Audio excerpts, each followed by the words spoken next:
Hey guys, welcome back to my channel Panvi bytes. ఈరోజు మనం తెలంగాణలో అతిపెద్ద వెంకటేశ్వర దేవాలయంకి అయితే వెళ్ళబోతున్నాం. అదే స్వర్ణగిరి టెంపుల్కి. ఈ టెంపుల్ వచ్చేసి హైదరాబాద్ టు వరంగల్ వెళ్ళే రూట్లో భువనగిరి కంటే ముందు ఉంటుంది.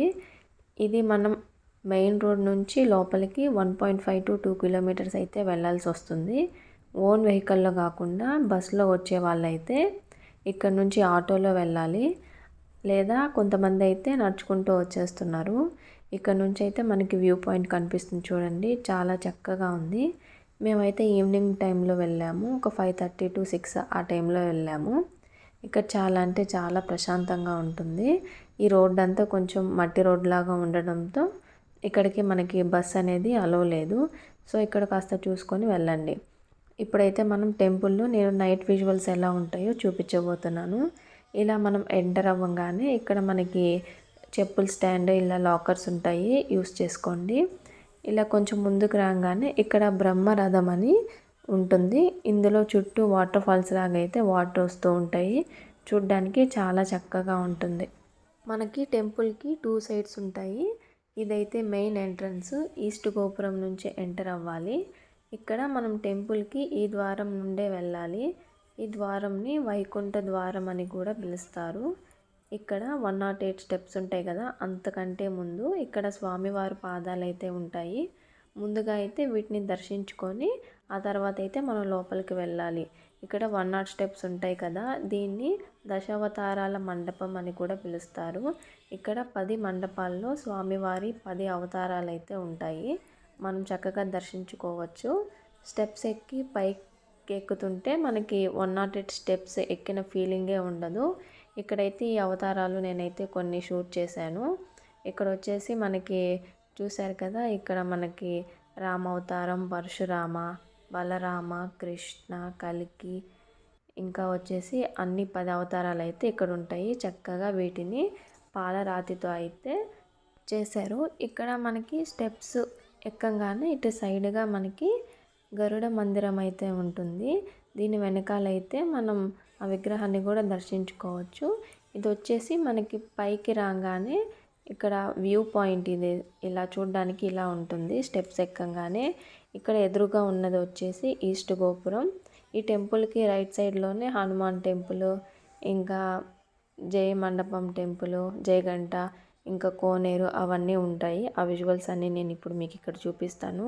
చూశారు కదా, అరౌండ్ 6 ఆ టైంలో ఇక్కడ వ్యూ వచ్చేసి ఇలా ఉంది. ఇక్కడ మనకి పక్కనే వినాయకుడి స్వామి టెంపుల్ కానీ ఉంటుంది. ఇక్కడ వినాయక స్వామిని విశ్వకసేన గణపతి అని కానీ పిలుస్తున్నారు.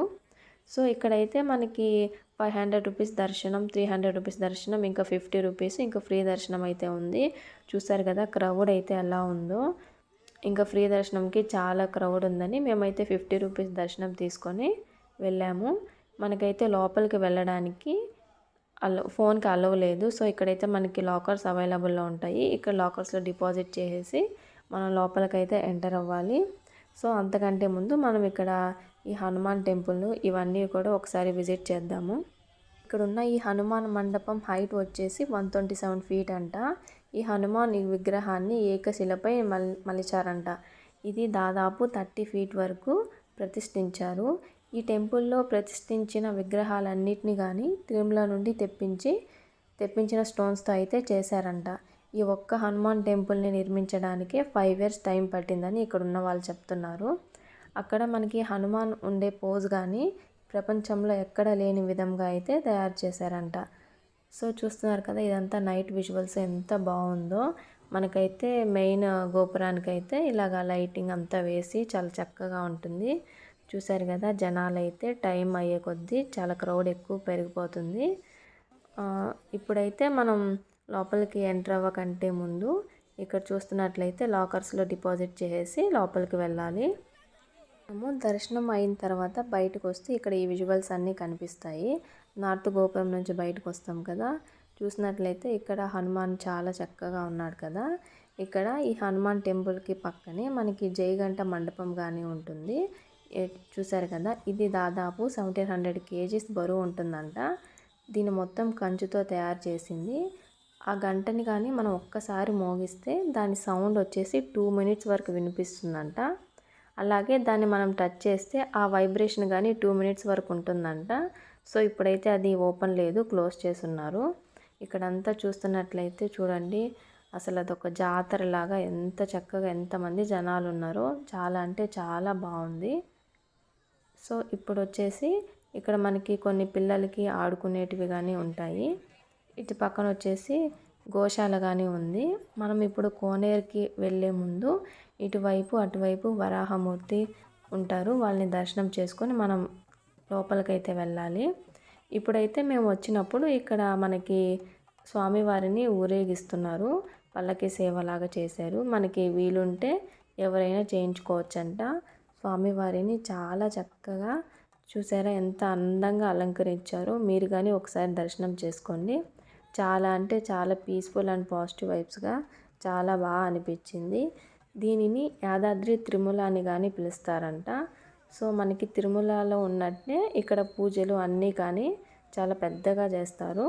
చాలా అంటే చాలా బాగుంటుంది. మీరు ఒకసారి వచ్చి విజిట్ చేయండి. వీకెండ్స్లో కాకుండా వీక్ డేస్లో వస్తే చాలా క్రౌడ్ తక్కువ ఉంటుంది. ఇప్పుడు మనం కోనేరులోకి వెళ్ళే ముందు ఇక్కడైతే మనకి ఇక్కడ దీపారాధన చేసుకుంటూ ఉంటారు. చూసినట్లయితే ఇక్కడ చేసుకునే వాళ్ళు చేసుకోవచ్చు. చూస్తున్నట్లయితే మనకి ఇక్కడ చూడండి ఎంతమంది జనాలు ఉన్నారో. ఈ టెంపుల్కి మెయిన్ అట్రాక్షన్ వచ్చేసి ఈ ప్లేస్ అన్నమాట. ఇక్కడ కోనేరు మధ్యలో విష్ణుమూర్తి ఉంటారు. ఆ విష్ణుమూర్తిని ఇక్కడ నారాయణుడు అని పిలుస్తారు. ప్రపంచంలోనే ఇది రెండో జలనారాయణుడి విగ్రహం అని చెప్తున్నారు. మొదటిది నేపాల్లో ఉందంట. అలాగే ఈ కోనేరుకి మీరు చూసినట్లయితే 4 వైపులా కార్నర్స్లో ఒక 4 చిన్న మండపాలు ఉంటాయి. అవి 4 వేదాలకి నిదర్శనం అంట. ఈ విగ్రహాన్ని మలిచిన స్టోన్ దాదాపు 6000 కేజీ దాకా పైనే ఉండేదంట. ఇది విగ్రహం మలిచిన తర్వాత కానీ ఇంకా 2500 కేజీ ఉందంట. సో చూసారు కదా, చుట్టూ విజువల్స్ అయితే మనకి 2 ఫ్లోర్స్ లాగా ఉంటుంది. పైనుంచి కింద నుంచి ఫుల్గా అయితే జనాలు బాగా చూస్తున్నారు. ఇక్కడైతే చాలా చక్కగా ఉంది. ఈ వాటర్ లేనప్పుడు ఇక్కడ స్వామివారి దగ్గరికి వెళ్ళి కూడా మనం దర్శనం చేసుకోవచ్చు. ఇక్కడైతే కొంతమంది ఇందులో కాయిన్స్ కానీ వేసున్నారు. ఇక్కడ స్వామివారు ఆకాశం వైపు చూస్తున్నట్లు మలిచారు. సో ఇదైతే ఇక్కడ వరకు. ఇక్కడ వచ్చేసి మనకి రథం ఉంది. చుట్టుపక్కల చాలా ప్లేస్ ఉంది రథం తిప్పడానికి కానీ. ఆ తర్వాత మనం బ్యాక్ సైడ్ నుంచి వస్తే ఇది వచ్చేసి మనకి నిత్య కళ్యాణ మండపం అన్నమాట. ఇది చాలామందికి బ్యాక్ సైడ్ విజువల్స్ చూడరు, ఫ్రంట్ నుంచి వచ్చేవాళ్ళు. అందుకోసం అయితే నేను ఇక్కడ ఈ బ్యాక్ సైడ్ విజువల్స్ కూడా చూస్తున్నాను. ఇది ఒక్కసారిగా ఆ మండపంలో 1200 మంది వరకు ఉంటారంట కళ్యాణం చేసేటప్పుడు. అలాగే కింద భోజనశాల కూడా ఉంటుంది. అక్కడ కానీ ఒకేసారి 1200 మంది పడతారంట. సో ఇక్కడైతే మనకి పెద్ద వెంకటేశ్వర స్వామి విగ్రహం అయితే ఉంటుంది. ఇక్కడ మనం వచ్చే దారిలో వచ్చేసి ఇక్కడ ఒక చిన్న విగ్రహాన్ని దర్శనం చేసుకొని కొబ్బరికాయలు అవంతా కూడా ఇక్కడే కొట్టుకోవాలి. చూసారు కదా, ఇది వచ్చి సైడ్ వ్యూ, కార్ పార్క్ చేస్తారు కదా అటు సైడ్ వ్యూ. ఇక్కడ వచ్చి పెద్దగా అయితే మనకి స్వామివారి నామాలు అయితే ఉంటాయి. ఎవరైనా మిస్ అయినట్లయితే అటు సైడ్ కూడా వెళ్ళి బాగా చెక్ చేసుకోండి. ప్లాన్ చేసుకొని ఫ్యామిలీతో వస్తే ఒక రోజంతా సరిపోతుంది. ఇక్కడే మనకి దగ్గరలో 20 కిలోమీటర్స్లో యాదగిరి గుట్ట కూడా ఉంది. సో ఇక్కడ 2 కవర్ చేసేయచ్చు. ఒకసారి వీలుంటే తప్పకుండా వచ్చి విజిట్ చేయండి. చాలా అంటే చాలా బాగుంటుంది. నాకు వీలైనంత వరకు నేను వీడియో తీసి చూపిస్తున్నాను. ఇది వచ్చేసి మనం బయటకు వచ్చే ఎంట్రన్స్ అన్నమాట. చూసారు కదా. ఈ వీడియో కనుక మీకు నచ్చితే లైక్ చేయండి.